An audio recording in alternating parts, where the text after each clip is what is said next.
Avançando, estamos a falar de autarquias. Já falei de autarquia, já falei de agência reguladora. Para que você possa dominar bem o tema, um outro tipo de autarquia seria a agência executiva. Olha, a agência executiva tem aluno que confunde isso com agência reguladora que nós acabamos de trabalhar. A agência reguladora tem uma atividade regulatória, atividade executiva, legiferante e judicante. Já a agência executiva, em regra, só tem atividade executiva. Essa é uma diferença. Uma outra diferença é que o nome agência reguladora é dada pela própria lei. Já a agência executiva é uma denominação que surge por decreto. Tudo bem? Leandro, então o que é uma agência executiva? Olha, a agência executiva é a cara do Estado gerencial brasileiro. Se você for no artigo 51 da Lei 9649 de 98, isso foi uma ideia, tudo bem? Foi uma ideia traçada no governo Fernando Henrique, onde nós tínhamos um ministro com ideias fantásticas, chamado Bresser Pereira. Ali surge uma série de ideias para reformar o Estado brasileiro. Surge o Ministério, o MARE, né, da Reforma do Estado. Então você tem um Ministério de Reforma do Estado com ideias mirabolantes para salvar, para tirar aquela estrutura arcaica do Estado brasileiro. Por conta disso, nessa lei, você tem no seu artigo 51 a seguinte ideia: as autarquias, as fundações que estão ruindo, ou seja, não apresenta um serviço com eficiência, um serviço de bom atendimento ao interesse da coletividade, essas autarquias, elas devem ser reestruturadas. Então, aqueles dirigentes eram chamados no Ministério Supervisor e ali ouvia o seguinte sermão: você, se quiser continuar como titular dessa pasta, você vai ter que me apresentar um plano de reestrutura dessa entidade chamada autarquia, dessa entidade com natureza jurídica de autarquia. Então, naquele momento, surgia um plano estratégico de reestruturação da autarquia. Perceba que esse plano ele não precisava estar implementado, ele precisava estar acontecendo, ou seja, ele bastava se dar o primeiro passo no sentido de reestruturar aquela autarquia. Nesse momento, o Ministério Supervisor fazia o chamado contrato de gestão com essa entidade que estava ruindo. Nesse contrato de gestão havia mão e contramão. Perceba que enquanto o Ministério verificava se o que foi programado para reestruturar a autarquia estava sendo cumprido, paralelamente o Ministério ia dar mais autonomia para aquela autarquia, a fim de melhorar a sua gerência. Quando eu falo em autarquia, em autonomia, você lembra o quê? Grana, né? Grana, porque grana está diretamente ligado à autonomia. É sim ou não é? Sim, então havia repasses. Então, uma vez celebrado o contrato de gestão, uma vez ocorrendo esse plano estratégico de reestruturação da autarquia, na sequência surgiria um decreto dando uma roupagem jurídica, uma outra denominação para aquela autarquia. Ela seria chamada de agência executiva. Perceba que ela já existia como autarquia. Ela já havia sido criada outrora, tudo bem? Outrora, outro momento no passado, ela já havia sido criada, mas ganha uma roupagem, ganha uma outra denominação e passaria a chamar-se agência executiva. Tudo bem? Leandro, mas por que essa denominação? Já tem um contrato de gestão, tudo bem? Já tem o contrato de gestão, já tem um repasse maior, já tem o plano estratégico de reestruturação acontecendo. Por que dá ela essa denominação agência executiva? Porque no nosso ordenamento, se você for, por exemplo, no parágrafo único do artigo 24 da Lei 8666, que nós vamos estudar nesse curso, porque na sua prova cai licitação e contrato, se você for nesse parágrafo único da Lei 8666 de 93, você vai perceber que a agência executiva pode fazer licitação, tudo bem? Pode fazer contratação sem licitação e o valor que ela pode se utilizar para contratar sem licitação é o dobro de uma autarquia normal. Enquanto uma autarquia pode comprar até R$8.000 sem licitação, tudo bem? Uma agência executiva, uma autarquia com denominação de agência executiva, pode comprar até R$16.000. Enquanto uma autarquia comum pode fazer obra com até R$15.000 sem fazer licitação, com contratação direta.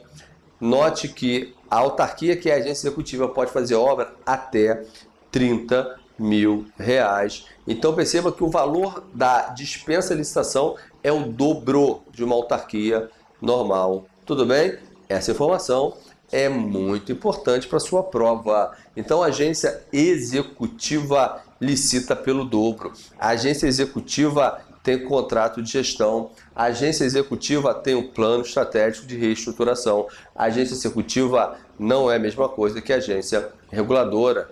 Nenhuma autarquia nasce agência executiva, ela se transforma em agência executiva, diferente da agência reguladora, que nasce agência reguladora. Tudo bem? Tranquilo? A NTT, ANTAC são agências reguladoras. Tudo bem? Tranquilo? Falei para você também da Fundação Pública de Direito Público. Perceba que se você for no Decreto-Lei 200 de 67, quando ele fala de fundação pública, ele diz que a personalidade jurídica da fundação é de direito privado. Tudo bem? Tranquilo, mas nesse momento você já começa a sofrer, porque você não sabe o que é fundação. Tudo bem? Então, vamos avançar no tema fundação, para que a gente possa ganhar conteúdo no tema autarquia. Olha que interessante, olha que interessante. Bem, quando você estuda fundação, tranquilo, você estuda assim, fundação é um patrimônio personalizado, né? Quem gosta disso aqui é FCC, né? É um patrimônio personalizado. O que é isso? Você tem a figura do instituidor. Instituidor é a pessoa que vai doar o patrimônio. Se esse instituidor é o Romário, você tem a Fundação Romarinho, você tem a Fundação Particular. Se esse fundador, se esse instituidor é a Xuxa, você tem a Fundação Xuxa Meneghel. Se esse instituidor é o Roberto Marinho, você tem a Fundação Roberto Marinho. Se esse instituidor é o Ronaldinho, você tem a Fundação Gol de Placa. Então a fundação particular é um patrimônio que foi doado pelo particular e esse patrimônio ganha uma personalidade jurídica e é evidente que essa doação do particular ela tem uma finalidade social. Então o particular que está de boa fé, o particular que quer dividir o que tem, ele doa o seu patrimônio e surge a fundação. Essa fundação aqui, que é trabalhada no Código Civil, tem o seu controle feito pelo Ministério Público. Isso aqui é muito importante. Quem controla o Ministério Público na prova de polícia do Senado, não esta que ocorreu em 2012, mas a que ocorreu em 2008. Isso foi perguntado, tudo bem? Quem é que controla a fundação particular? Onde ela está regulamentada? No Código Civil, é o Ministério Público. O instituidor é o Romário, tudo bem? Agora, se o instituidor é o poder público, você tem a chamada fundação pública, é o patrimônio público que foi doado, tudo bem? Aí você tem a chamada fundação pública. Quando essa fundação pública surge no ordenamento, o Decreto-Lei 267 faz menção que essa fundação ela vai ter, na verdade, uma atividade residual. subsidiária, porque o que é função típica do Estado está com a autarquia, o que é atividade econômica ou serviço público está com empresa pública, sociedade de economia mista, Petrobras, Banco do Brasil, tudo bem? Vai estar lá. Agora, o que não é uma coisa, não é outra, aquilo que está ligado a fins sociais, assistência social, saúde, educação, se o Estado quiser descentralizar, o ideal é que ele faça uma fundação, tudo bem? Então, os hospitais deveriam ter a natureza jurídica de fundação. Tranquilo? Tudo bem? Então, perceba que a fundação pública que teria um fim assistencial, de acordo com o Decreto-Lei 200, evidente que aqui é uma interpretação em cima do decreto, ela teria personalidade jurídica de direito privado. Tudo bem? Personalidade jurídica de direito privado. Leandro, eu não sei o que é personalidade jurídica de direito privado. Eu vou te ajudar nesse momento tão difícil da sua vida. Quem tem personalidade jurídica de direito privado, primeiro, é pessoa, não é órgão. Tudo bem? É pessoa, não é órgão. Tem a chamada capacidade judiciária. Pode ir a juízo para responder pelos seus atos.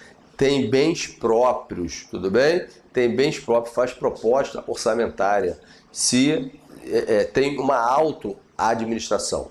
Tranquilo? Tudo bem? Tudo bem com personalidade jurídica? Até aí foi. Agora, ter personalidade jurídica de direito privado não se apresenta nas suas relações como se fosse poder público. Se apresenta nas suas relações como se fosse particular, em regra. Está sujeito à legislação trabalhista, está sujeito ao Código Civil, está sujeito ao Código Empresarial. Tranquilo? Tudo bem? Perceba que não há nenhuma, em tese, não haveria nenhuma prerrogativa de poder público, não teria imunidade tributária, pagaria imposto como qualquer outra entidade sem fins lucrativos. Isso em tese, tudo bem? Em tese. Em tese. A fundação até foi trabalhada na Constituição de 88 de forma distinta, lá no artigo 150, mas em tese se apresentaria como particular fosse. Isso é ter personalidade jurídica de direito privado. Está sempre numa relação de igualdade. É claro que, como o tema é direito administrativo, vai ter as temperanças do direito público. Em alguns momentos, por ter dinheiro público, ela tem que haver um controle, tem que haver uma sujeição maior. Mas não tem prerrogativa. Bem, não tem prerrogativa, não tem poder algum. Tem as sujeições, porque há dinheiro público. Tem que obedecer os princípios da administração, tem que fazer licitação, porque há dinheiro público. Agora, não há prerrogativas. Diferente da personalidade jurídica de direito público, que há prerrogativas, há poder de polícia, há poder normativo, há poder hierárquico, há poder disciplinar, ela é bem diferente. Então perceba que a autarquia tem personalidade jurídica de direito público, tem prerrogativas. Tem sujeições? Tem que obedecer a lei, tem que obedecer princípio, mas tem prerrogativas. Já a Fundação de Direito Privado não tem prerrogativa, só tem as sujeições. Tudo bem? Tranquilo? Então essa é a ideia de personalidade jurídica de direito privado. As fundações, quando criadas, tinham personalidade jurídica de direito privado. O grande problema dessa história é que ter personalidade jurídica de direito privado nesse contexto fazia com que essa fundação pública servisse de joguete do mau administrador. Porque até a Constituição de 1988, somente a administração direta e a autarquia deveriam observar a regra do concurso público obrigatório. As empresas públicas, sociedade de economia mista e fundação pública que tinham personalidade jurídica de direito privado não observavam a regra do concurso público obrigatório. Então aquele político, aquele administrador que ao assumir, tudo bem? Ao assumir a administração do município, a administração do estado, qual era o primeiro passo? Criar uma fundação. Ele criava uma fundação e trazia os seus copartidários para lotear essa fundação. Então, a fundação, tradicionalmente, ela serve para loteamento de cargo público. Mas ainda na Constituição de 69, o STF, que era muito fraco antes da Constituição de 88, o STF foi ganhando força, tudo bem? Foi ganhando força com a Constituição de 88, assim como o Ministério Público, assim como o Tribunal de Contas, tudo bem? Foram ganhando força em 88. Mas em 84, esse Supremo Tribunal Federal, meio que enfraquecido, já se posicionava informando que, olha, nós temos que olhar para essas fundações com muito cuidado, porque o nosso administrador diz que está criando fundação, mas na verdade estão criando autarquias, porque essa atividade é função típica do Estado. Isso não é uma função social. Aqui no Rio de Janeiro nós temos como exemplo a Fundação DR. DR trabalha na área de trânsito, tem poder de polícia. Se tem poder de polícia, não poderia ser fundação. Isso é uma aberração jurídica. Isso foi criado para loteamento de cargo público. Tudo bem? Tranquilo? A natureza jurídica do DR é de autarquia, isso não pode ser tratado como fundação. Tudo bem? Tranquilo? Então o STF já nesse momento falou assim, olha, tem fundação pública que não é fundação. O fim não é essencial. Está realizando atividade típica do Estado.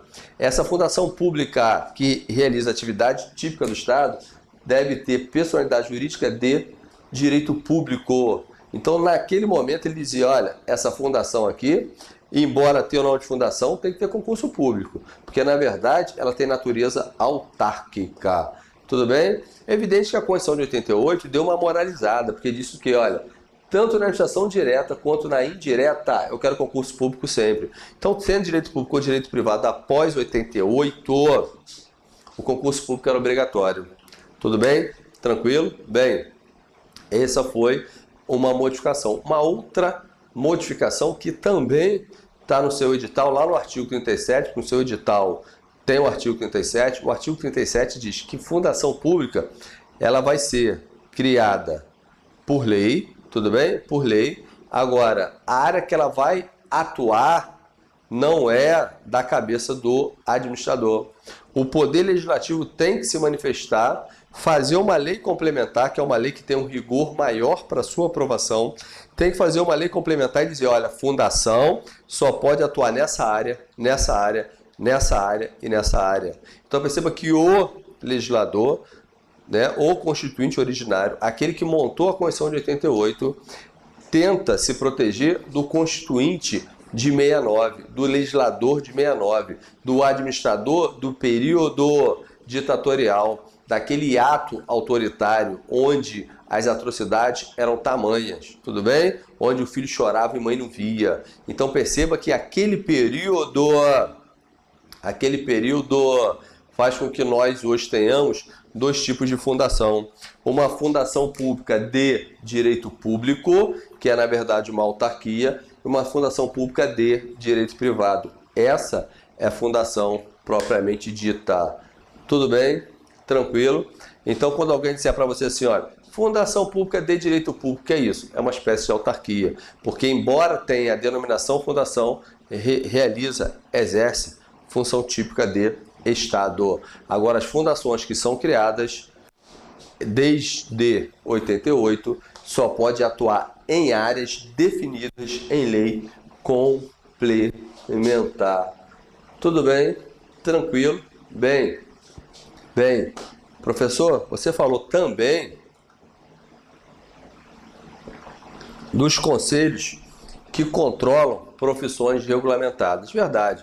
Eu estou a falar do Conselho Federal de Medicina, de Psicologia, tudo bem? CREFITO, né? Aquele de Educação Física, Fisioterapia. Estou falando desses conselhos, tudo bem? Esses conselhos têm natureza jurídica de autarquia, segundo o nosso Supremo Tribunal Federal. Tudo bem?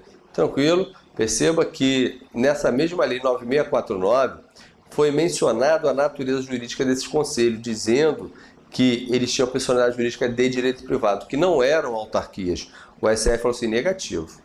Se eles fiscalizam a profissão, se eles aplicam sanções, eles na verdade, são entidades autárquicas. Tudo bem? Tem que ter contabilidade pública, tem que sofrer controle do Tribunal de Contas da União. Para entrar ali tem que ter concurso público.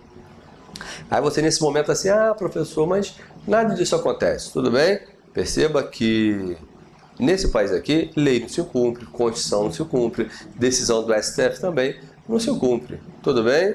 É o mundo de cabeça para baixo, mas em tese, você vai para a prova com a tese, tranquilo? Tudo bem? Tudo bem? E por fim, falei de uma última autarquia, que são os consórcios públicos. Na verdade, consórcio público é a chamada autarquia multifederativa. Olha que historinha interessante. Tudo bem? Imagine um rio, tudo bem? O que é um rio? Um lago.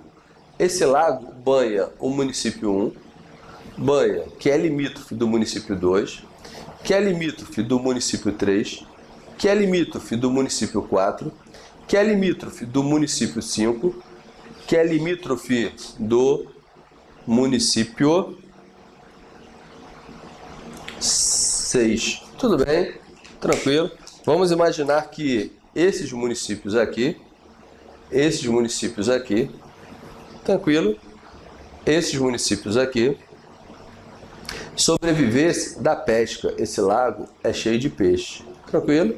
Sobrevivesse da pesca. Eu te pergunto, se esse município 3 começar a jogar no lago dejetos, tranquilo?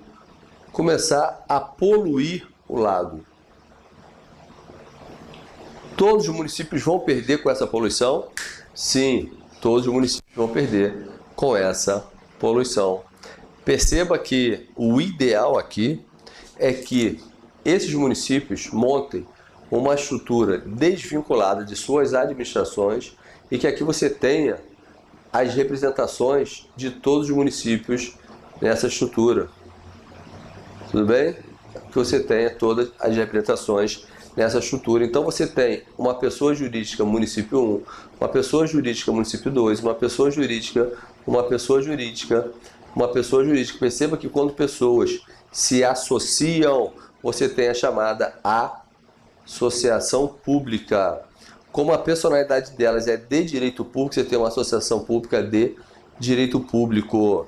E a lei que trata dessa autarquia multifederativa diz que essa pessoa jurídica aqui, para que ela seja criada, cada Câmara dos Vereadores tem que se posicionar através de uma lei. Então, quando você cria entidade por lei, para realizar uma função típica de Estado, ainda que essa atribuição seja no interesse de um grupo de pessoas jurídicas, você tem uma autarquia. Isso aí seria chamada autarquia multifederativa, porque ela não é criada apenas por um ente, ela é criada por um grupo de entes que tem interesse comum na causa. Tudo bem? Tranquilo? Não vou me aprofundar no tema, mas eu gostaria que você visualizasse todas as autarquias trabalhadas no nosso ordenamento. E agora você já é doutor em autarquia. Tranquilo, meu aluno? Tudo bem? Então, fazendo aqui uma breve revisão. Estado, sociedade politicamente organizada, dotada de território e povo, tem como objetivo o bem comum. O nome do nosso Estado é República Federativa do Brasil. Tudo bem? Perceba que o Estado é federal, que você tem União, Estado, Distrito Federal e município como nossos entes da federação. Lembrando para você que o território não é ente da federação. O território, inclusive, podia estar naquele rol lá de autarquia, né? Porque o território é criado por lei. É uma lei complementar, mas é por lei. É uma lei complementar federal. Território é uma autarquia geográfica, uma autarquia territorial. É resultado de uma descentralização administrativa. Tudo bem? Tranquilo? Bem, perceba que Brasil não é o nome do Estado. O nome do Estado é República Federativa do Brasil. Brasil é o nome do seu país. País é uma porção de terra. Tudo bem? Tranquilo? Quando eu falo de Estado gerencial brasileiro, eu estou a falar que a cara do Estado hoje é criar agência reguladora para controlar os serviços que foram repassados, delegados, outorgados, conforme você preferir, a outras pessoas que estão no mercado, tudo bem? Isso é agência reguladora. Essas pessoas são os concessionários e os permissionários de serviço público. Quando eu falo de organização administrativa, você já bem sabe que existe existe a administração direta, a administração indireta. Na indireta você tem autarquias, fundações, empresa pública e sociedade de economia mista. Estão todas na administração indireta. Tudo bem? Tranquilo? Isso você vê lá no artigo 37 da Constituição. Já os tópicos aqui para baixo, nós ainda não trabalhamos. Eu gostaria de te convidar nesse momento para que você achasse o DENIT dentro da estrutura chamada Sistema Nacional de Trânsito. Essa lei 9.503 é o Código de Trânsito Brasileiro, está presente no seu edital, tudo bem? Essa lei 12.379 de 2011 não está no seu edital. Vamos esperar o edital sair e no final do curso, se necessário for, vamos trabalhar lá. Tranquilo? Tudo bem? Então vamos lá. Avançando. Leandro, mostra para mim aí o DENIT. Então vamos lá, meu aluno. Vamos lá. Quando eu falo em Sistema Nacional de Trânsito, perceba que essa informação se encontra no artigo 5º do Código de Trânsito Brasileiro. O que é o Sistema Nacional de Trânsito? Sistema é um conjunto de órgãos e entidades nacional. Esses órgãos e entidades estão espalhados na União, Estado, Distrito Federal e município. E operam em que área? Na área de trânsito. Na área de trânsito tem habilitação, tem registro, tem licenciamento, tem planejamento do trânsito, coordenação do trânsito, tem a parte de engenharia, tem a parte de julgamento de recurso, tem as JARes, tudo bem? Então perceba que Sistema Nacional de Trânsito é o complexo de todos os órgãos de trânsito do país. Eles compõem uma estrutura chamada SNT. E é dentro dessa estrutura que nós temos que achar o DENIT, tudo bem? Perceba que o DENIT, ele está dentro do Código de Trânsito Brasileiro, mas não todas as suas atribuições, um pedaço de suas atribuições. Tudo bem? Perceba que nós estamos falando de trânsito, estamos falando de CTB. Quando eu falo de CTB, é evidente que você tem que entender qual é a aplicação desse Código de Trânsito Brasileiro. Porque o Código de Trânsito Brasileiro se aplica a via terrestre abertas à circulação. Tudo bem? Então perceba que quando nós trabalharmos o DENIT aqui, eu não estou a trabalhar todas as suas atribuições, porque o DENIT trabalha via terrestre fechada à circulação, ele trabalha em ferrovia. Ferrovia tem regulamento próprio de trânsito, tudo bem? Ele também trabalha na água, tudo bem? Perceba que o DENIT ele tem uma amplitude muito maior. O CTB ele trata de parte das atribuições desse órgão executivo rodoviário da União. Então, nesse momento, meu aluno, eu gostaria ainda de fazer você enxergar, visualizar bem o tema aqui. Eu preciso trabalhar com você o Sistema Nacional de Trânsito. Esse Sistema Nacional de Trânsito, ele é nacional por quê? Porque tem órgãos da União, tem órgãos do Estado, tem órgãos do Distrito Federal e tem órgãos do município. Tudo bem? Tem todos esses órgãos e entidades. Tranquilo? Tudo bem? Aí você fala assim, mestre, cadê o DENIT? Tudo bem, meu aluno? Interessante. Aqui, olha, aqui estou a falar do Sistema Nacional de Trânsito. Esse Sistema Nacional de Trânsito tem órgãos executivos, tem órgãos executivos rodoviários, tudo bem? Existe órgão normativo, tranquilo. Existe órgão julgador. Você tem a Polícia Rodoviária Federal Você também tem a Polícia Militar. Essa estrutura, ela está espalhada pela União, está espalhada pelo Estado, Distrito Federal e pelo município.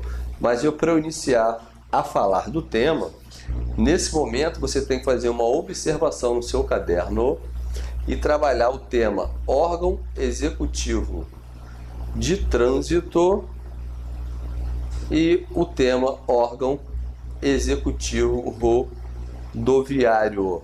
Tudo bem? Quando eu falo de órgão executivo de trânsito, você tem que tomar cuidado. Eu estou falando de órgãos que atuam em vias urbanas. Tudo bem? Quando eu falo de órgão executivo rodoviário, eu estou a falar de órgão que atua em via rural. O DENIT é o órgão rodoviário. O DENIT é o órgão executivo rodoviário da União, porque ele atua em via rural. Tudo bem? Tranquilo? Para que nós possamos trabalhar o tema melhor, nós vamos ter que trabalhar, após esse quadro, a classificação de vias. Tudo bem? De vias. O DENIT é o órgão executivo rodoviário da União. Perceba que o DENIT, criado na Lei 10.233 de 2001, ele vem a incorporar a estrutura do antigo DNR. Ele incorpora a estrutura da antiga Rede Ferroviária Federal. Desaparece a Rede Ferroviária Federal, desaparece o DR e entra o DENIT. Tudo bem? Departamento Nacional de Infraestrutura de Transporte. Você vai ser técnico de infraestrutura e transporte. Você vai ser analista de infraestrutura e transporte do DENIT após concluir esse curso com louvor. Tudo bem? Tranquilo? Então, eu gostaria que você visualizasse que o DENIT atua em via rural. Evidente que eu vou falar para você já que via rural restringe a rodovia e estrada. Enquanto as vias urbanas, você tem 4 tipos de via. Nós vamos estudar isso com detalhe. Você tem a via de trânsito rápido, você tem a via arterial, você tem a via coletora, você tem a via local. Tudo bem? Então note que o órgão executivo de trânsito atua numa área diferente do órgão executivo rodoviário. O policial rodoviário federal poderia chamar-se tecnicamente de policial rural federal. Em vez de usar aquele boné azul, poderia usar chapéu de palha. Em vez de fumar cigarro, poderia fumar cachimbo. Ele seria o policial rural, o verdadeiro Zé Busca-Pé. Então observe que órgão executivo rodoviário da União, órgão executivo rodoviário do Estado é o DR. Tudo bem? Jaqueline, tudo bem no Rio Grande do Sul? No Rio Grande do Sul não é DR, é DAER, Departamento Autônomo de Estrada e Rodagem. Já no município, você tem a expressão genérica órgão executivo rodoviário municipal, uma vez que nem todo município tem órgão de trânsito, eles vão criando, cada um vai batizando com a cara do prefeito, tudo bem? Aí você tem diversos nomes, Juiz de Fora é Getra, no Rio de Janeiro é SMTR, no Ceará, em Fortaleza é Altran, então você tem diversas denominações para órgãos de trânsito municipais. O órgão executivo rodoviário da União tem suas atribuições no artigo 21 do CTB. O DR também está no 21. O órgão executivo de rodoviário municipal também, no artigo 21. O que você consegue visualizar aqui? Aqui é importante você visualizar que o que a União faz na rodovia federal, o Estado faz na rodovia estadual, no que se refere à parte de fiscalização e infraestrutura. Tudo bem? Tranquilo? Bem, então, avançando. Evidente que essa lei 10.233, você pode até extrair dela normas gerais, tudo bem? Normas gerais, você pode extrair dela. Mas perceba que a NTT, ela é uma entidade federal. O DENIT é uma entidade federal. A ANTAC é uma entidade federal. É claro que a atividade de ferrovia, ela deve estar sendo trabalhada pela União, tudo bem? O trânsito na ferrovia é trabalhado pela União. o trânsito no mar é trabalhado pela União. O trânsito terrestre é trabalhado pela União, porque há a necessidade da padronização.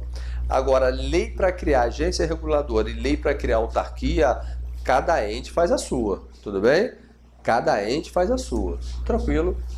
Tudo bem? Então, estou a dizer para você que o DR vai ser criado por uma lei estadual.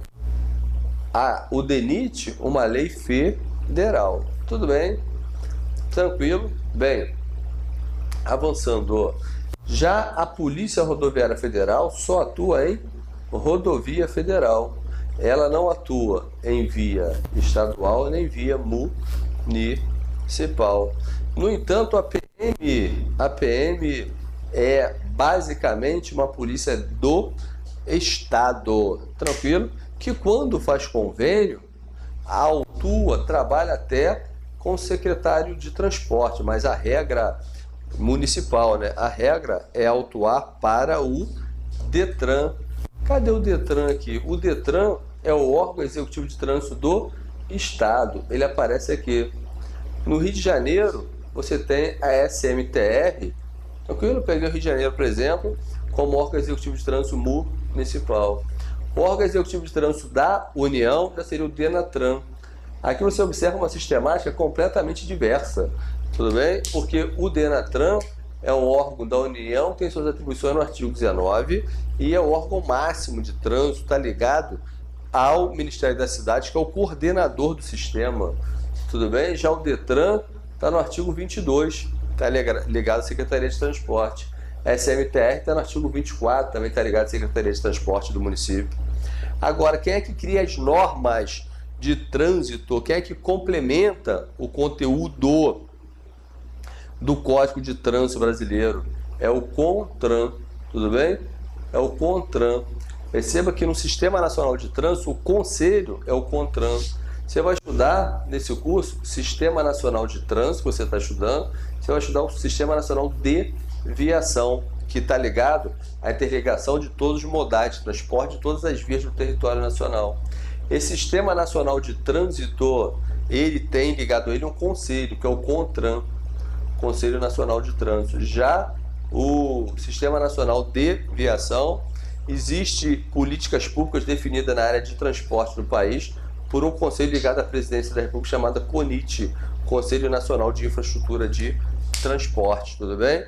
Estou apenas te dando uma visão macro do que você vai enfrentar. Então, se acostume com a expressão CONIT. CONIT. Tranquilo? Tudo bem? Órgão julgador. O órgão julgador da União seria a JARI. Órgão julgador do Estado, JARI. Órgão julgador do município, JARI. Tudo bem? Tranquilo? É quem julga recurso de infração, JARI. Tudo bem? Tranquilo? Perceba que eu fiz menção à via.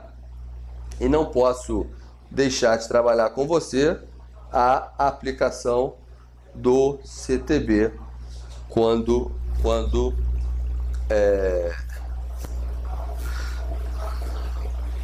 tenham a finalidade de chegar no DENIT. Tranquilo? Tudo bem? Então vamos lá. Uma aguinha para relaxar e tal. Essa aguinha aqui deu uma sujada, né? Caiu tinta da caneta na água. Tranquilo? Tudo bem? Professor bebe tinta de caneta. Tranquilo? Olha o que eu disse para você, olha. O Código de Trânsito Brasileiro aplica-se às vias terrestres abertas à circulação. Tranquilo? Tudo bem? Você já viu que o DENIT vai na água, o DENIT vai na via fechada também. Mas o CTB, que está no seu edital, é só via terrestre aberta à circulação. Nesse conceito de via terrestre, o CTB coloca os condomínios constituídos por unidades autônomas e coloca também as praias abertas à circulação, deve respeitar as normas de trânsito do seu país. Perceba que essas vias terrestres abertas à circulação foram fracionadas no CTB em vias urbanas e foram fracionadas em vias rurais. Essas vias urbanas, você tem via de trânsito rápido, via arterial, via coletora e via local. Já essa via rural, você tem a rodovia, você tem a estrada. Tudo bem? Via rural, rodovia e estrada. O Código de Trânsito Brasileiro se ocupa do conceito dessas vias. Tudo bem? Se ocupa do conceito dessas vias. Quando ele fala de via rural, ele diz que o elemento caracterizador é o pavimento. E pergunta assim, ó, tem pavimento? Tem. Se tem pavimento é rodovia. Tem pavimento? Não. Então estamos a falar da estrada. Já na área urbana, a pergunta é, tem semáforo? Tem cruzamento? Essas são as perguntas que você faz na área urbana. Se não tem semáforo, se não tem cruzamento, estamos a falar de uma via de trânsito rápido. Via de trânsito rápido, raciocínio lógico. O trânsito se faz rápido ou se faz devagar? Rápido. Então não tem interrupção, meu aluno. Não tem semáforo e não tem cruzamento. Já a arterial e a coletora são aquelas vias que possuem semáforo e possuem cruzamento. E nesse momento você começa a entrar num sofrimento absurdo. Se a via arterial tem semáforo e cruzamento, a coletora tem semáforo e cruzamento, tem que ter mais um elemento para diferenciá-las. E tem. Perceba que a via arterial começa no bairro 1 e termina no bairro 2. Já a coletora começa no bairro 1 e termina no bairro 1. Então perceba que a coletora está dentro do bairro. A arterial liga um bairro a outro bairro. Já a via local é aquela via que não tem semáforo, é aquela via em frente à sua casa, tudo bem? E tem cruzamento para que você possa sair dela e chegar numa coletora. Tudo bem? Tranquilo. Dentro desse tema via, eu não posso perder a oportunidade de trabalhar com você dentro do tema via, velocidade máxima em cada uma dessas vias. Tranquilo? Tudo bem? Perceba que a gente entra no administrativo, entra na lei do DENIT, entra no Código de Trânsito Brasileiro e o tema vai fluindo, você vai relaxando. Tranquilo? Tudo bem? Perceba que aí você vai virar doutor em DENIT. Tranquilo? Doutor em DENIT. Note que eu ainda não comecei a passar nenhum slide. A aula de hoje é uma apresentação. Nós temos ainda 60 slides para enfrentar. Você já vai lendo para a próxima aula. Tudo bem? Tranquilo? Então vamos lá. Eu disse assim para você, olha, via terrestre aberta à circulação se divide em via urbana e via rural. A via urbana, via de trânsito rápido, arterial, coletora e local. Tudo bem? Já na via rural você tem rodovia, você tem estrada. Tranquilo? Esse tema vai ser trabalhado diferente da aula de legislação de trânsito, né? Porque a pergunta 1 aqui é o seguinte, olha. Quem sinaliza, tudo bem? Sinaliza a via rural e quem sinaliza a via urbana. Tranquilo? Via rural, se for rural federal, é o DENIT. Se for rural estadual, o DER. Ou o município, se for rural municipal. Se for urbana, sempre quem sinaliza é o órgão executivo de trânsito municipal. Tranquilo? Essa informação você tira do artigo 24 e do artigo 21 do Código de Trânsito Brasileiro. Tranquilo? Tudo bem? Essa é a primeira informação. Uma segunda informação você vai extrair do artigo 90 do CTB, do artigo 88. Uma via, quando está em obra, ela não pode ser aberta ou reaberta à circulação se não estiver devidamente sinalizada vertical e horizontalmente. Tudo bem? Guardou essa informação? Tranquilo? Mas vamos imaginar que ela tivesse sido entregue sem sinalização. Não tem sinalização para o país inteiro. O DENIT é pobrinho. Tranquilo? É pobrinho. Aí a via foi entregue sem sinalização. Note que se ela foi entregue com sinalização, a sinalização ela vai expressar as condições técnicas da via. Você consegue ver via de trânsito rápido com velocidade de 120 por hora. Você consegue ver via de trânsito rápido com velocidade de 80 por hora, 100 por hora. Então a velocidade é variável de acordo com as condições técnicas e operacionais da via. Agora, a pergunta é, se essa via urbana, se essa via rural não tem sinalização, como é que se dá isso? Se elas não tiverem sinalização, essa via de trânsito rápido, essa via arterial, essa via coletora, essa via local, vão ter a sua velocidade definida no artigo 61 do Código de Trânsito Brasileiro. A via de trânsito rápido vai ter a velocidade máxima de 80 km por hora arterial, 60 km por hora a coletora, 40 km por hora a local, 30 km por hora na rodovia e na estrada. Você tem que tomar um pouco de cuidado, porque na estrada se mantém o valor 60 km por hora, mas na rodovia você pode ter 110, pode ter 90 e pode ter 80. 110 é para motocicleta, automóvel e caminhoneta, MAC, tudo bem? Perceba que 90 é para ônibus e micro-ônibus, 80 seriam os demais veículos. Então perceba que velocidade máxima na via de trânsito rápido 80, arterial 60, coletora 40, local 30. Na rodovia pode ser 110, 90, 80, a depender do tipo de veículo. Se for motocicleta, automóvel e caminhoneta, tudo bem? Não é caminhonete, é caminhoneta, é o EcoSport, é a Blazer. Seria 110, 90 para ônibus e micro-ônibus e 80 para os demais veículos. Já na estrada, a velocidade máxima seria de 60 km por hora para todos os tipos de veículo. Ah, professor, tudo bem. Você acabou de tratar comigo da velocidade máxima nessas vias. Velocidade máxima é um respeito à segurança do trânsito. Agora, tem que ter uma velocidade mínima, uma vez que o trânsito tem que ser fluido. Verdade, a velocidade mínima na de trânsito rápido, na arterial é 30, na coletora é 20.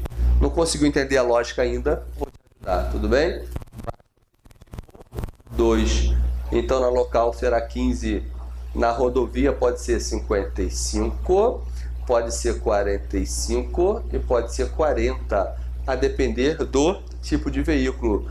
Motocicleta, automóvel, caminhoneta 55, ônibus e micro-ônibus 45, demais veículos 40, tudo bem? E na estrada, para qualquer veículo, a velocidade mínima será de 30 km por hora. Tranquilo, aluno?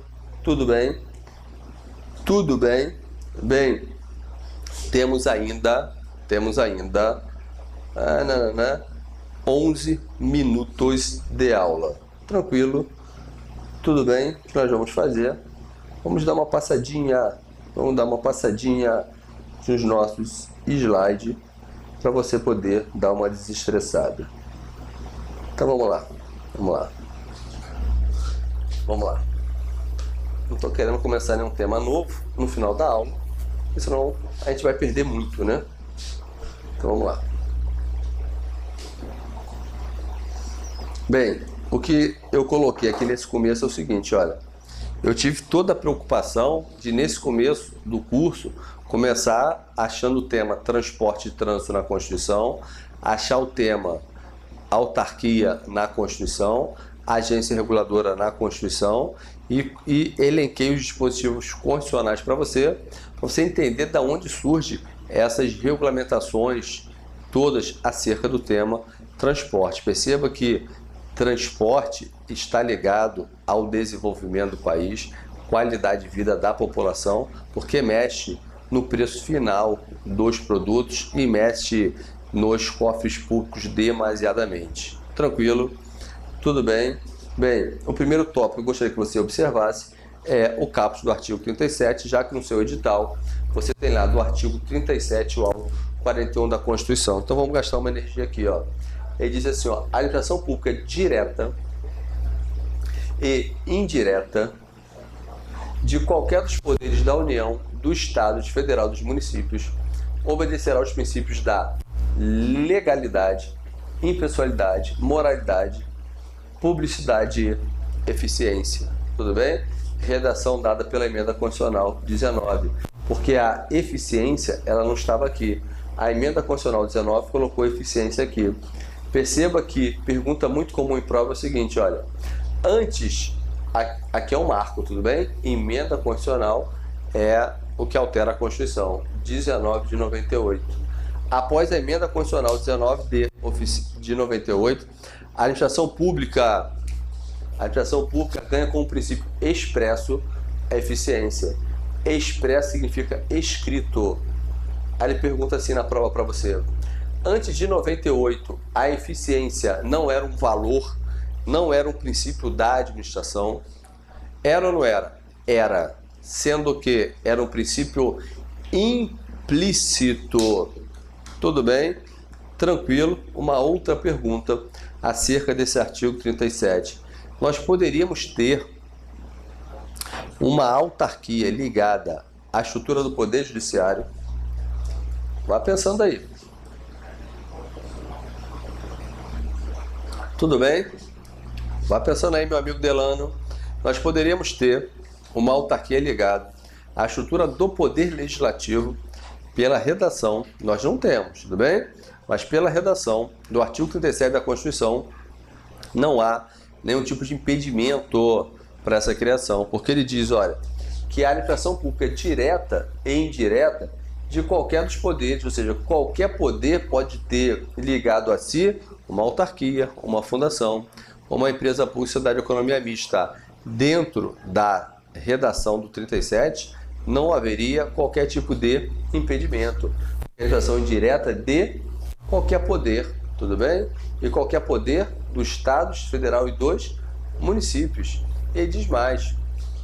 Ele diz que essa estrutura, toda ela, tudo bem? Toda ela deve observar o LIMP.